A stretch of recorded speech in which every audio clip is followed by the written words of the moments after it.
the water starts receding. Jesus, how do you do that? And he could have done it. Didn't have to explain a whole lot. All of a sudden the water just amazingly, starts receding in the boat. He could have not allowed the water to get in. He could have had the boat stabilized even though the winds were blowing and the waves were choppy. Could have sort of like, hovercraft on Star Wars, right above the water. Could have done that. But he didn't use any of those options. He just completely stopped the cause of their fears. So he could have done it, but he didn't. He wanted to demonstrate who he was. He was using this teaching moment to declare, I'm the one who made this, and I can tell this what to do. I want you to get to know me better. This was a private affair for the disciples, right? No. No. You know what the passage says? The passage says in the beginning, in verse 36, leaving the crowd behind, they took him along just as he was in the boat. There were also other boats with him. Other boats with him. Which means that they experienced the same thing, the fast approaching, the fast consuming storm that all of a sudden appeared and then all of a sudden disappeared. Okay? They weren't inside the boat of Jesus, so they don't know how this happened. All they know is all of a sudden it's completely calm, and they would have said to their tourists and friends or anybody who came into the area brand new, if you don't like the weather, wait a minute. Let me tell you the experience we had. I mean, all of a sudden it was really, really stormy, and the next second, it was all calm. But they didn't have the benefit of Jesus in the boat. So they don't really know how it happened. They just knew that it happened. Only the disciples know what happened.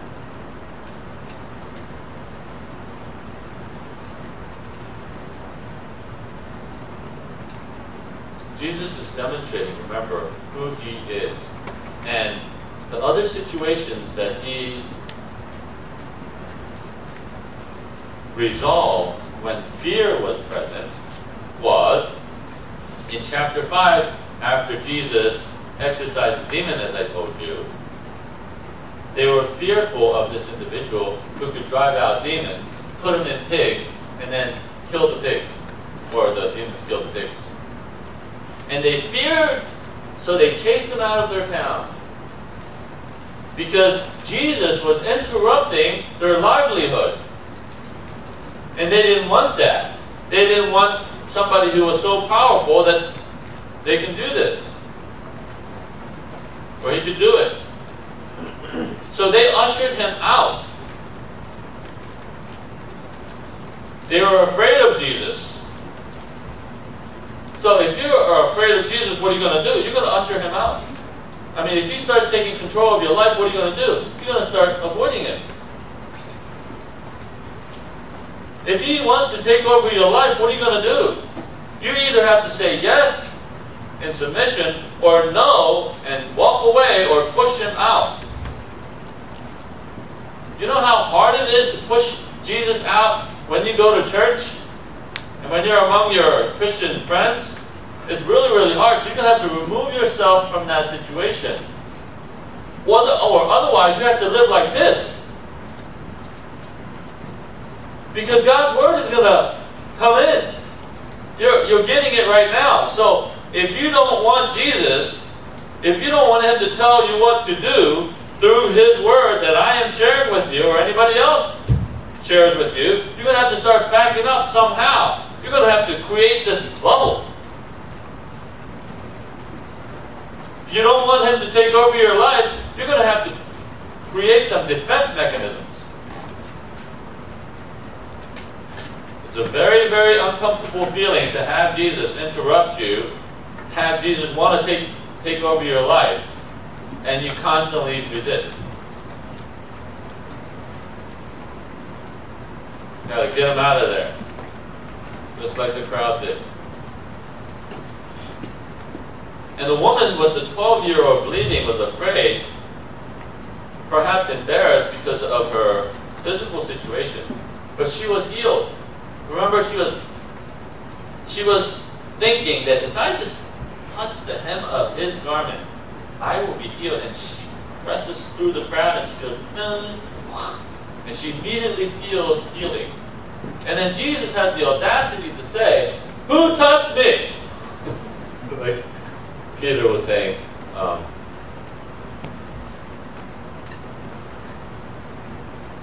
Jesus, you're in the middle of a crowd. You're asking, who touched you? I mean, that's crazy. Who didn't touch you? But Jesus clearly says, power has gone out from me.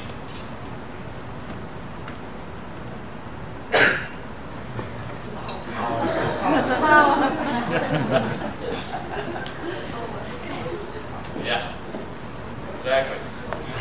Power has gone out from me. How ironic is that?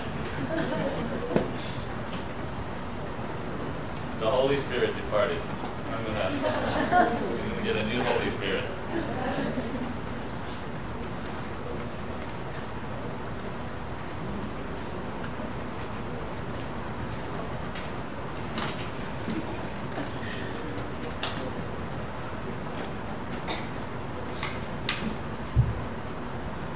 Voila.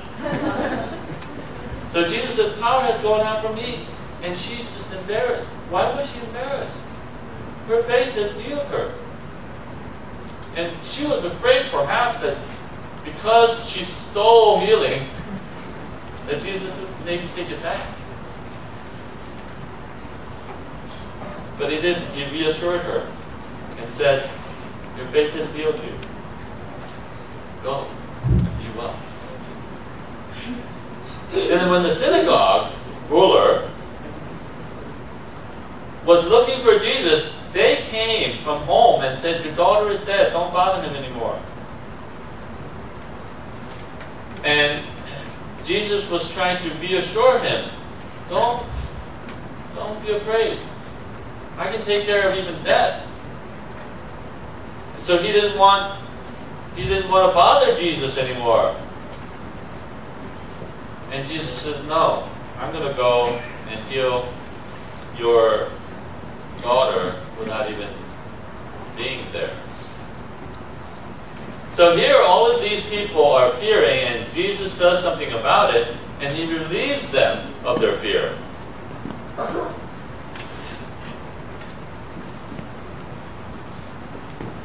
The people respond with fear each time, and Jesus takes care of those fears each time. Let me suggest to you why we fear in our relationship with the Lord, so that we will start moving away from that. Right? Now, number one, we're not being obedient to Jesus. If we are not being obedient to Jesus, then our fears are based on our conscience. And our conscience is going to work against us. Why should he do something for me when I am not doing anything for him? That's reasonable thinking, right? So since I'm not serving the Lord, if I ask him to do something, why would he help me? Well, in the Old Testament, it's something like that. He says, you're not being obedient to me, and when you cry out, I'm going to ignore you. That's terrible. He said, I'm going to just ignore you. That's it. You pray or you ask, I'm just going to ignore you. Because you neglected justice, you neglected righteousness, you neglected to follow me. That's it. So why should he care what's going on in our lives if we're ignoring him? Okay. So why should he care if he specifically says, obey your parents in the Lord, and you don't. We can trace some of that out, but it's reasonable to think this way, right? It's reasonable to think that if I am ignoring him, he has the right to ignore me. So then, if you're ignoring Jesus, then you should be in fear. But we're going to get to grace later. Second reason why we fear is because Jesus is not in the situation, or we don't feel like he's in the situation. He's not in the boat. So if the disciples were by themselves, they would have had even more fear when the storm came. They had fear, but at least part of that fear was mitigated by the presence of the Lord, because they could always go to him and say, Jesus, you got to do something about it? They know he's capable. But if Jesus isn't in your boat, you're going to have that kind of fear. If you don't have a relationship with the Lord, if you don't have a relationship that is lively, or you don't have a living relationship with the Lord, you're going to fear.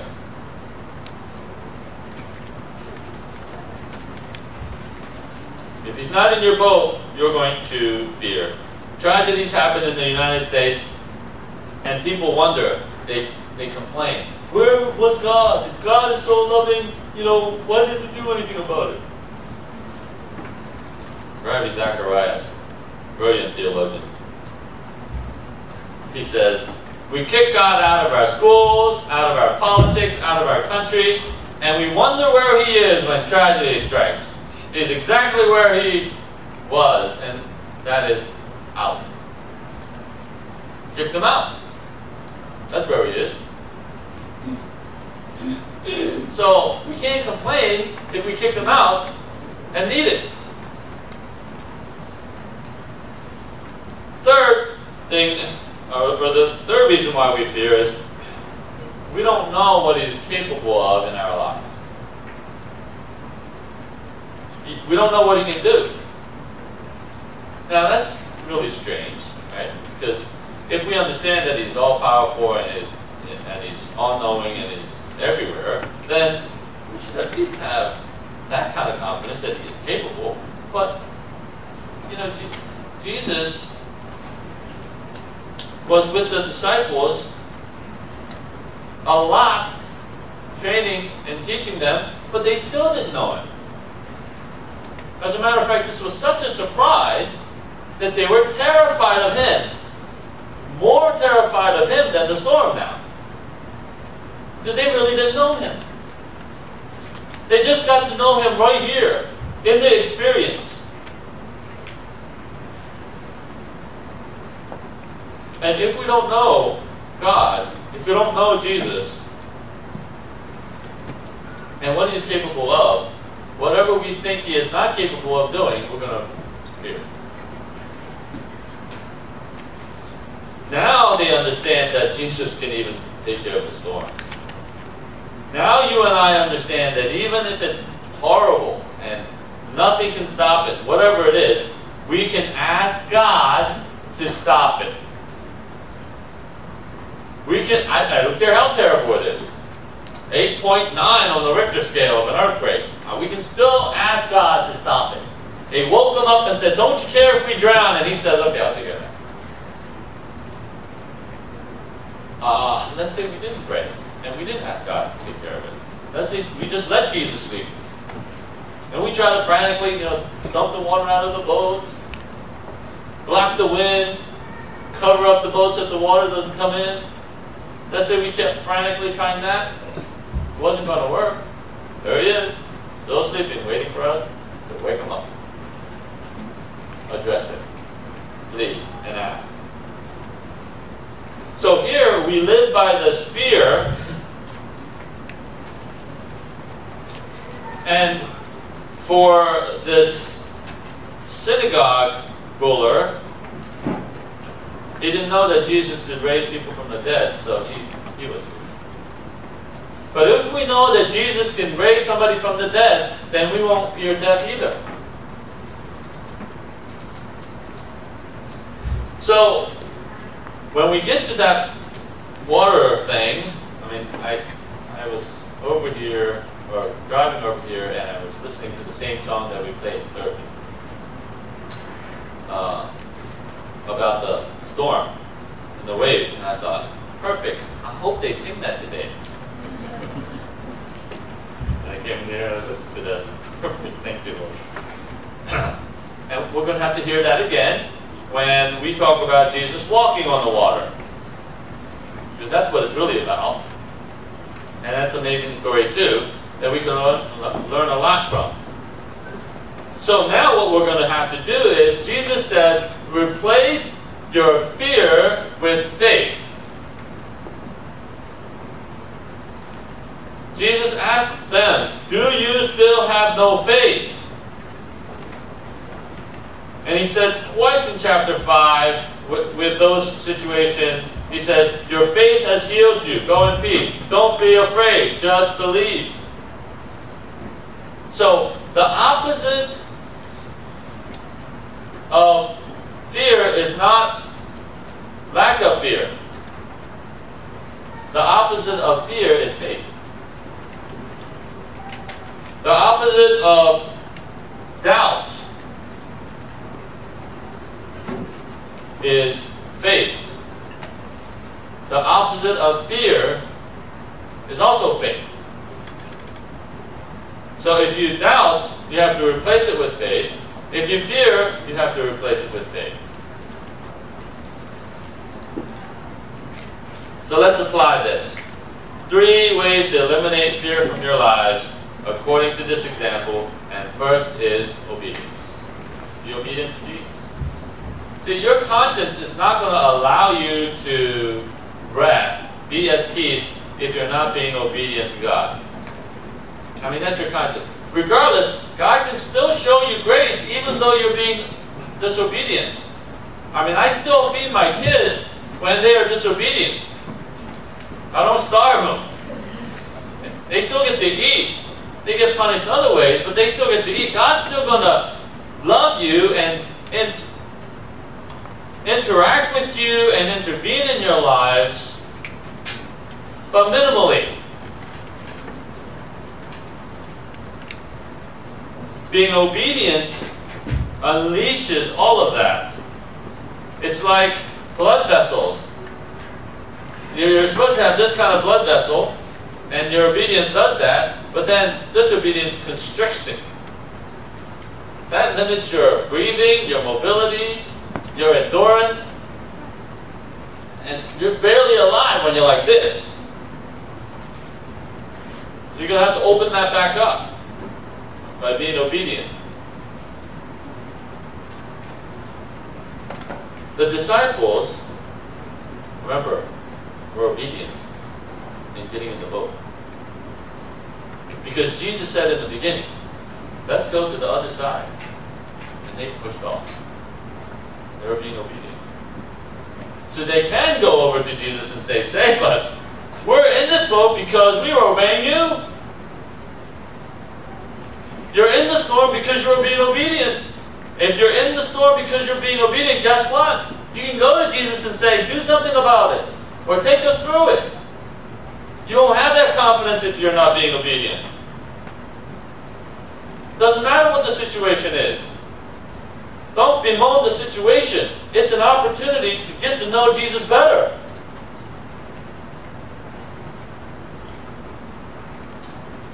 And don't blame the storm. And Jesus intentionally took them there. So don't say, oh, this happened because it's just a nasty situation, somebody's after me. No. If you're obedient and something terrible happens, and you're in a terrible situation, guess what? God took you there. And He's going to teach you who He is. So go and better your relationship by interacting with Him. Don't be afraid of the situation. God is greater than the situation. It wasn't the disciples' idea to have all of a sudden a squall. They were going where the Lord told them to go. So we don't have to worry and we don't have to be afraid. Our conscience is clear. See, the prodigal son's conscience was not clear. His life was a mess. And the only recourse he had was to go to his dad and beg, I was wrong. He doesn't have the boldness that he had now. You know, remember, in the beginning he said, I want my inheritance now. You're not dead yet, but I want my inheritance. I'm treating you as though you were dead. That's a lot of boldness.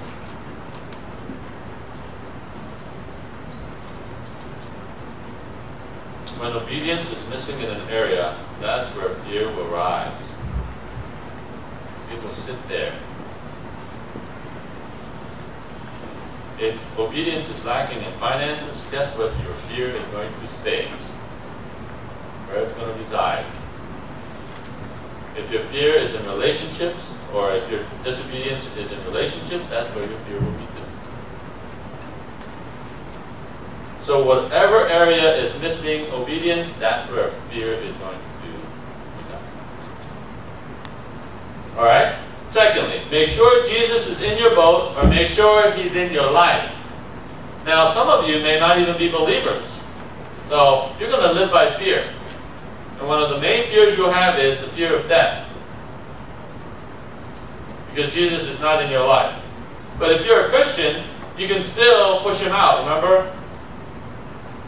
Because whether it be through disobedience or just ignoring him, not seeking his will, you can be out of your boat because you pushed him out. So how do we know that Jesus is in our boat if we're believers? Let's see what the tests are. All right. First, is there interaction between you and the Lord? Okay. Are you always going to him? When things happen, good or bad, do you go to him?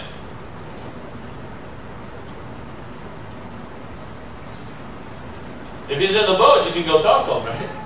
But if he's in another country, he's pretty remote from you.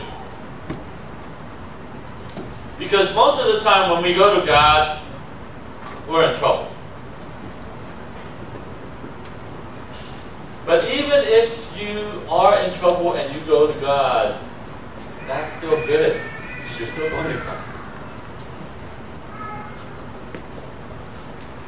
I learned a great lesson from a seminary professor. I mean, this is a seminary professor. He's teaching the Bible. Okay? All of a sudden, he was struck with this debilitating illness, and he was about to, I think, about to lose his life, or the prognosis was he didn't have a whole lot of time to live. It was a matter of time because it was lethal. And so he got to reflect on his life. And what he confessed was amazing to me. And this is a seminary professor who teaches the Bible. Highly respected, very, very sharp. He says, God is not very personal to me.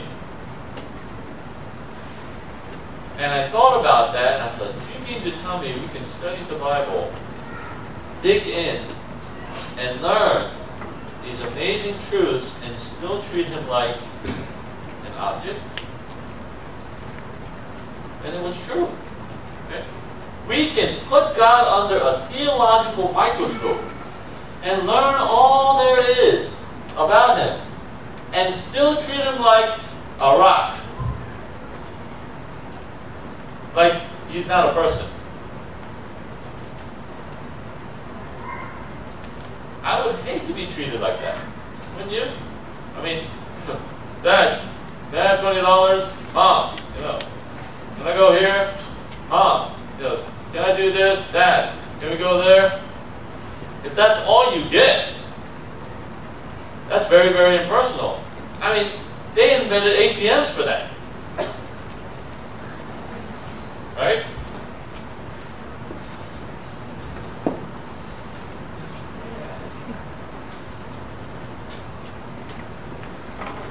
But is there interaction?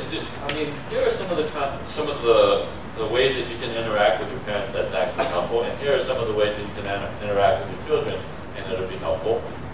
Ask history questions. Not American history, but personal history. Ask mom and dad how they grew up, what they did, the kind of mistakes they made. Yeah, so you can write it down and throw up on them when they do something wrong. Didn't you do this when you were a kid? No, that's not why you want to know. Okay? The reason why you want to know is because you want to know how human they are. You want to know that it's okay that you can make mistakes too and still survive like your parents did. You want to know how they sought the Lord, how they came to a relationship with the Lord. You want to know how to grow. You want to know how they grew. You want to know what they're doing to grow right now.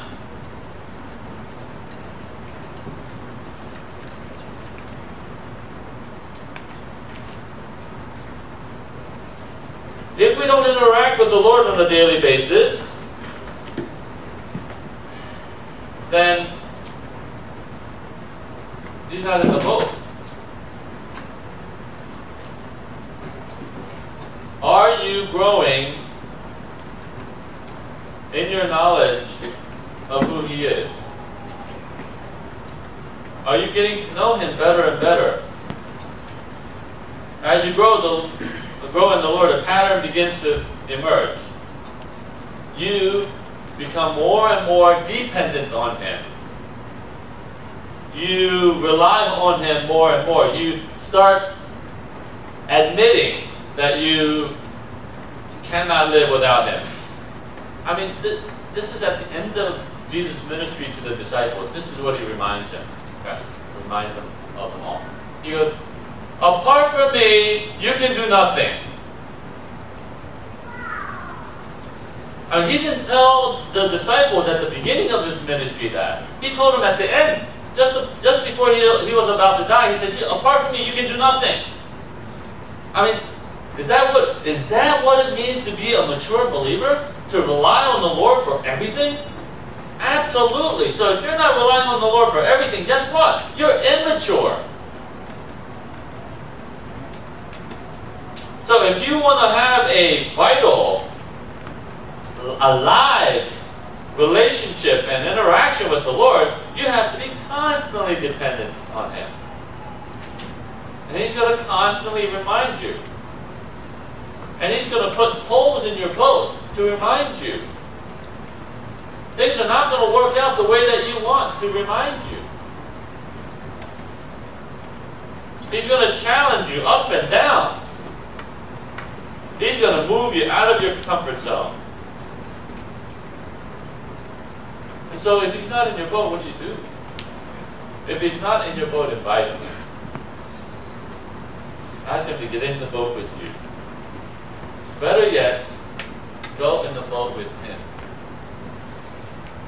See, He's in the boat, you just walk over there and get Him. Say, yeah, sure, you're up.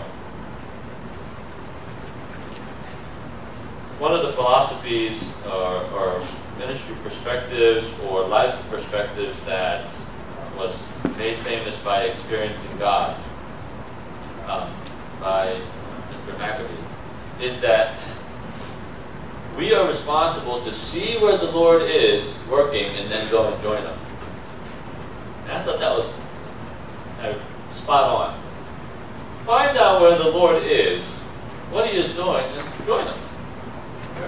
He looks like He's working in these people, in this group, in this way. So how do I get involved in that? Heavenly Father, what is my role in that? Where is God working in your children's lives? And you go and enhance that. Where is the Lord working in our parents' lives? And children, you go join that. Where is the Lord working in our church? And you go join that. Where is God working in our neighborhood? Join that.